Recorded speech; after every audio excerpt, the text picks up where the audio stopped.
42 bos, satu set. Banyak cheese. Ya, memang banyak cheese.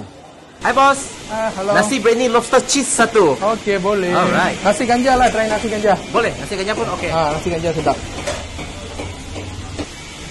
Ini bagi apa saja?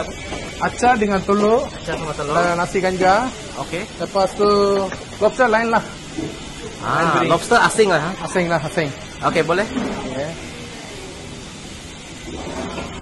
Okey, nasi ganja lobster. Ganja lobster. Cheese. Macam ini berapa bos? 42 bos, satu set. 42. Kadang-kadang ikut saiz lah. Kalau ada lobster besar sikit, kalau 45, 48 sampai 78. Kalau ikut kecil saiz. 38 pun ada juga, ikut saiz lah. Okey. Wah, banyak cheese. Ya, memang banyak cheese. Wah. Lobster cheese. Ya.